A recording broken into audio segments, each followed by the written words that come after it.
మానవుడు సృష్టించిన వాటిలో గొప్పది ఏది అన్నప్పుడు కొంచెం కూడా ఆలోచించకుండా పుస్తకం అని చెప్పినవారు ఆల్బర్ట్ ఐన్స్టీన్. తుపాకీ కంటే పెద్ద ఆయుధం పుస్తకం అన్నవారు లెనిన్. పుస్తక పఠనం అలవాటు వ్యక్తిని పరిపూర్ణ మనిషిగా మార్చేస్తుంది. ప్రముఖులు ఎందరికో వెలుగు పంచి వారిని వెలుగులోకి తెచ్చింది పుస్తకాలే. అంతటి ప్రాముఖ్యం కలిగిన పుస్తక ప్రదర్శనను 58వ జాతీయ గ్రంథాలయ వారోత్సవాలను పురస్కరించుకొని గుంటూరు జిల్లా నియోజకవర్గ కేంద్రం ప్రతిపాడు శాఖ గ్రంథాలయం నందు నిర్వహించారు. ఈ కార్యక్రమానికి ఎంఈఓ లీలారాణి ముఖ్య అతిథిగా విచ్చేసి విద్యార్థులకు పలు సూచనలు చేశారు. పుస్తక పఠనం మానసిక వికాసానికి, వ్యక్తిత్వ వికాసానికి నాంది పలుకుతుందని పేర్కొన్నారు.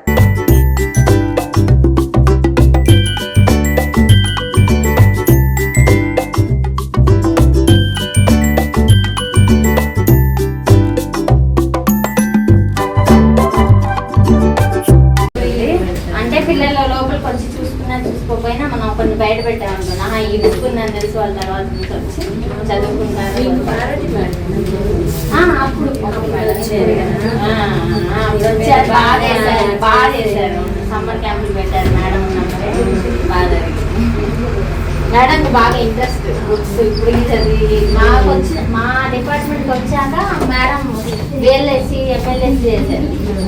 ఆ ఏజ్లో కూడా మళ్ళీ చదవాలి, చదివితేనే మన జ్ఞానం అనేది అట్లా బుక్స్ కంపల్సరీ ఇక్కడే పెట్టి చూసుకోవాలి.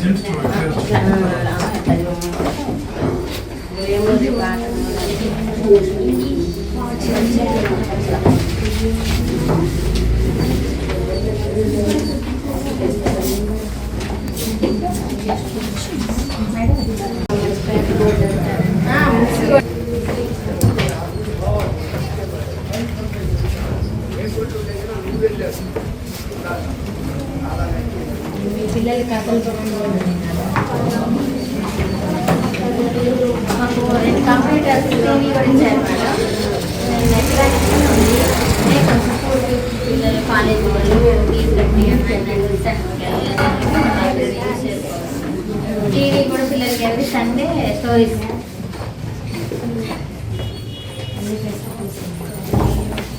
అన్నీ కూడా ఐడియా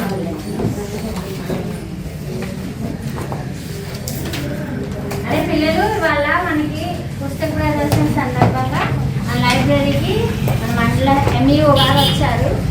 మేడం గారు మన పుస్తక ప్రదర్శన కార్యక్రమానికి వచ్చి మన కార్యక్రమంలో పాల్గొన్నందుకు మేడంకి కృతజ్ఞతలు తెలియజేయండి. మీరు కూడా వచ్చి చెప్పండి.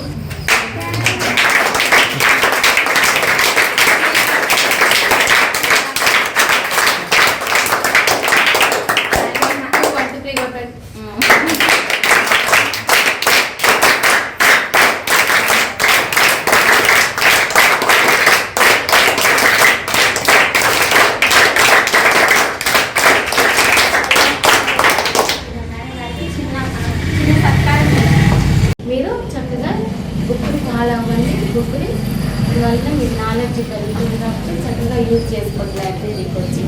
ఓకేనమ్మా? Thank you.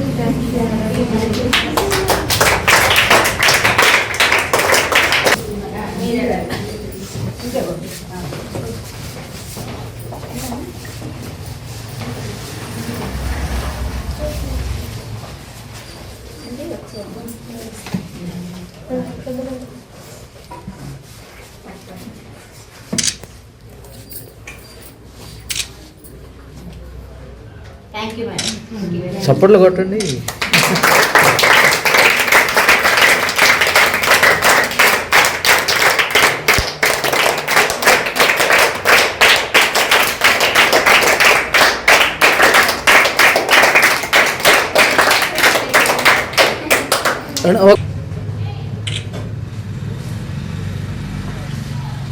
Okay madam. Okay.